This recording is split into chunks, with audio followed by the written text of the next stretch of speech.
Hello, hello, hello, everyone. This is Kay of Kayreneesgarden. I am out in the garden for a quick minute. I am on my break right now, and so I came out here to prune up this comfrey. I was thinking about it this morning, and I said, let me go ahead and get it done. So I'm gonna go ahead and flip you guys around. What are you upset about? The doggy.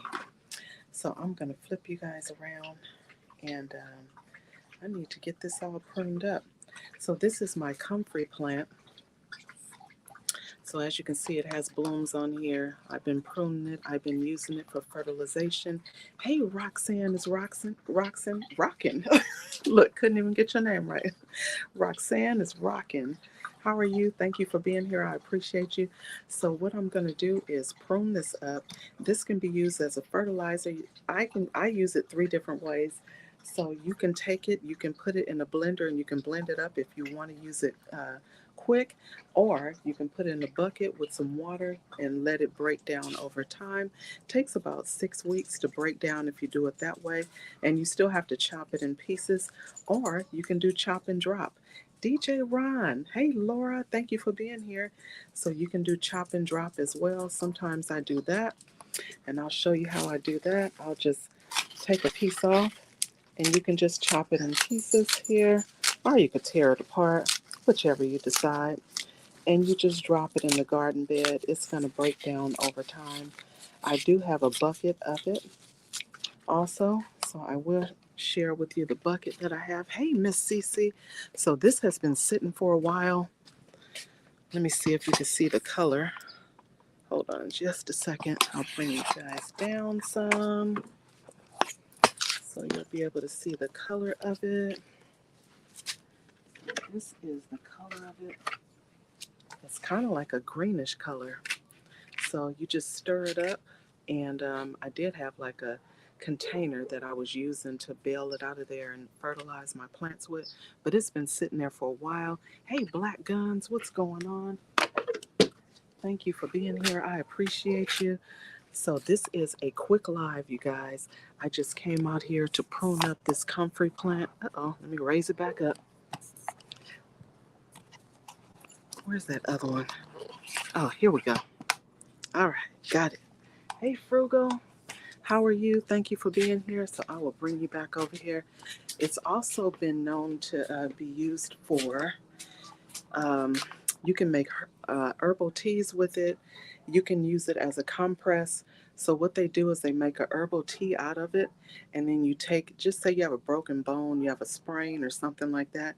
You can take a cloth and you put it in the tea. You're going to wring it out, and then you just wrap that area that needs assistance with healing. So anyway, I'm going to go ahead and prune this back. Someone was asking um, how you prune it. So I know you see the blooms on here. I've seen people when they get the blooms on these comfrey plants, they just pull the whole plant. I don't. I prune it back. So I go all the way to the base of the plant, like where the blooms are, and I just cut those flowers off. Let's see. I just simply cut that flower off. It's going to kick it back into production mode. And that's how I do it. So I am going to prune up some of these leaves. I was trying to keep some of them there because there are some babes right here as well. So while it is blooming, let me see. There you go. You see the little babes? So it'll drop seeds, and then you can, yes, so these, I'm going to use this right here for fertilizer. As a matter of fact, my ankle is sore, probably from doing those jumping jacks last month. So what I'm going to do is take some of this, make a tea out of it, and I'm going to put it in a foot bath while I'm working, and I'm going to soak my feet in it. So I'm going to cut these blooms off. But yeah, this is used for fertilization. You can use it for herbal teas. You can use it for compresses, wounds, bruises, sprains, broken bones, all that good stuff. And like I said, you can just, if there is something that needs assistance with healing, like a broken bone or sprain, make a tea out of it, dip a cloth in it, wring it out, and you can wrap that area, and it'll assist with the healing process. So we're going to prune this up. because it's a lot going on here. It looks like there's a bloom coming on right here. I'm going to go ahead and cut that one off also. Just cut it all the way down to the base. So this is what I'm going to use to make the herbal tea that I'm going to soak my feet in. And as you're taking these off and taking these blooms off, it's just going to kick it back into production mode and it'll keep on going. I have another plant over here as well. That one is doing good. I took one out of here before. It was another babe. So I was happy to see these in here. I think this is 1, 2, 3, 4. It's actually 5 babes in there. So I'm going to plant those around all of my fruit trees. I put one in there with my lime, and as it's planted in there with your fruit trees, it's going to be fertilizing that tree as well. So I do have a companion planted with that. So I am just removing a lot of these leaves and blooms. So I want to keep some to cover up those babes though, because this heat, it is not liking that heat. So I want to keep those shaded because they're small. But it was so much going on here that I had to get it pruned up. And actually, when I look at this plant, there's a lot of, yes, you could transfer them. So let me show you. I took one out of the bed and I put it over here with my lime. So you'll be able to see how big it is. Let's see. So that one is right there, right here. So it's gotten big. It was really, really small. I don't know if you guys can see it. Let me bring you down a little bit. Let's see. You probably could see it better that way because it's under the tree now. So this is the comfrey right there. And when I initially put it out there, you guys, it died. It died all the way back. And these plants are more resilient than you think they are. I did transfer that one from here. Sorry. It died all the way back like that same day. And then a few days later, it came back up. I was thinking, oh, Lord, I killed the plant. But what happened was it was hot when I did it. I should have waited till it was in the evening time or early morning, but I did not. It was like in the heat of the day. So make sure to do it, early morning or in the evening, and that'll help it out. But I needed to get some of these things pruned up. But as I look at this plant, it looks like it's multiple plants over here. So they do bush out and they grow really crazy. I'm going to prune off these large leaves. And trust me, it'll be right back, you guys. There's some new growth coming in. See, there's some leaves down in there that are coming up. So prune that thing as far back as I can. And just let it go ahead and come on back up.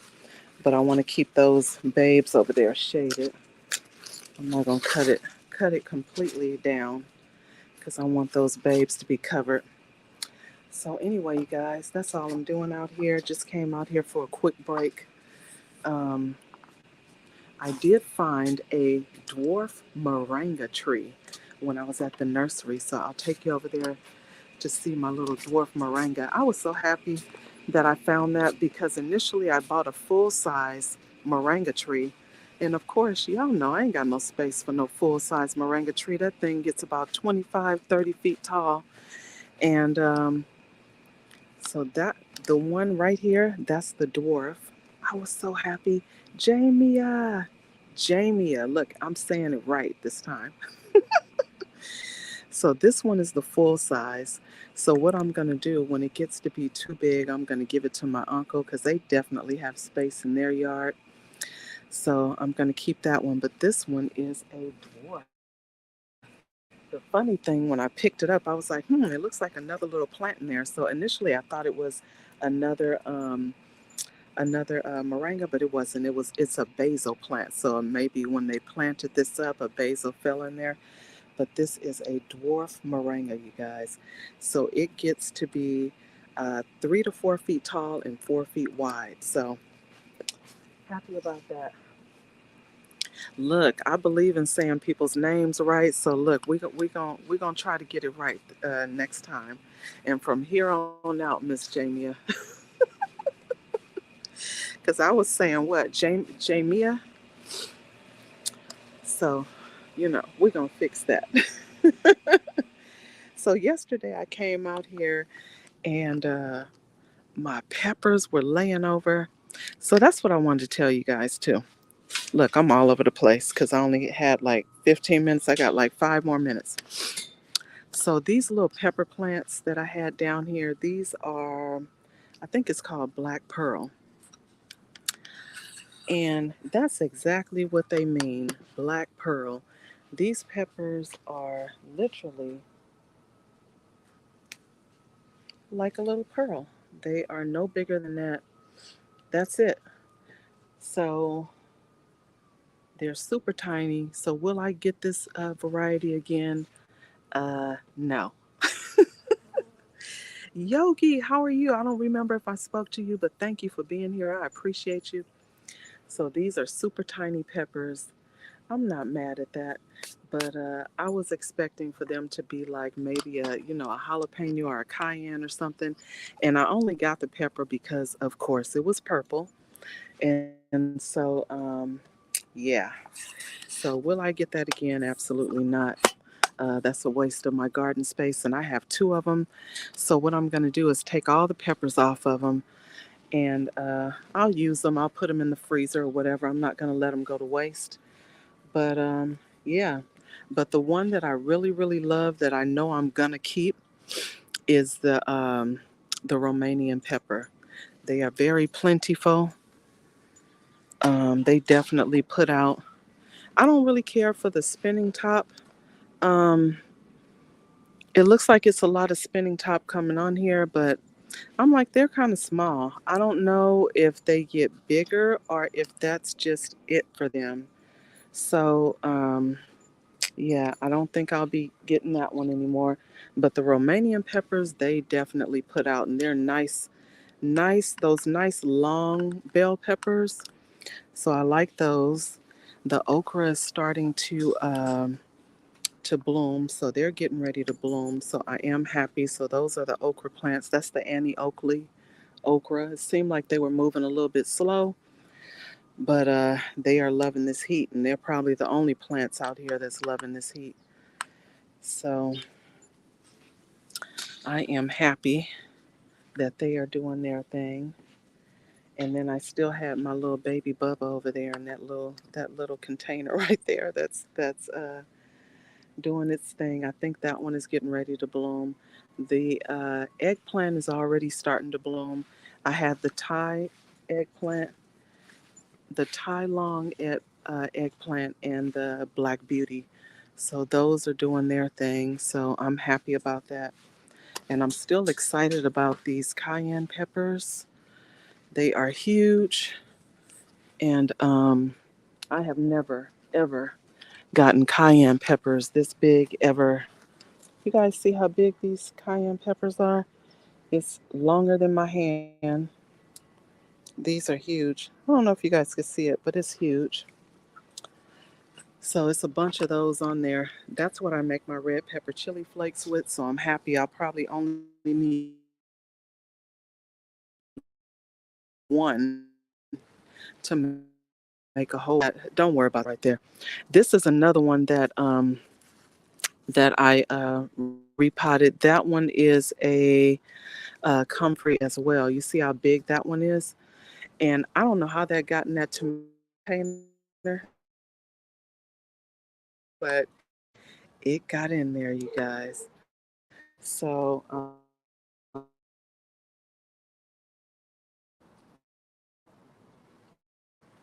and our so I've been harvesting off of there. Get out of those bushes. I've been harvesting off of that one. I've been using it as fertilizer. So later on this evening, I'm gonna come out here and get those all fertilized up again. And I'm thinking that I might want to go ahead and pull these tomatoes off. I'm kind of worried about them because they are full-size tomatoes on this super bush. I mean, these are some nice big tomatoes, and they're not ripe yet, and they've been on there and they've been green for a while. But what I don't want is for the squirrels to come and enjoy them. So I was thinking I might want to just go ahead and pull them off and just put them in my kitchen window and let them ripen. Hey, Unbiased, how are you? I normally don't go live on Tuesdays for gardening, you guys. I was actually live earlier for fitness early this morning, but I just wanted to go ahead and go live and share with you guys that comfrey. And plus, I needed to soak these ankles. So I came out here to get some of that comfrey. So I have it over there on the ground. I'm going to pick it up and I'm going to take it in the house and boil it, make a tea out of it. And then I'm going to put it in my, I'm going to take the tea and put it in one of those foot baths and soak my feet in there. This chocolate bell pepper is starting to turn. So I'm excited about that. I love my bell peppers. Look, that break is over, y'all. It is over. So anyway, you guys, I just came on here for a quick live. I'm gonna hurry up and run my butt back in the house and get back on on this clock or on this computer. Anyway, thank you guys for being here. I appreciate you so very much. And if you guys have any more questions about the comfrey, I'll tell you what I know. Anything else you have to research, and make sure to research anyway, even if somebody gives you information about something. Thank you, Miss Frugal. um, Even though somebody may give you information about something to use as a herb or anything like that, make sure to research on your own, because what works for one person may not work for you, depending on what you have going on and your and what's going on with your health. So anyway, you guys, thank you, Tamika, for being here. I appreciate you. I'm going to go ahead and get out of here, and I will see you guys next time. Bye, everyone.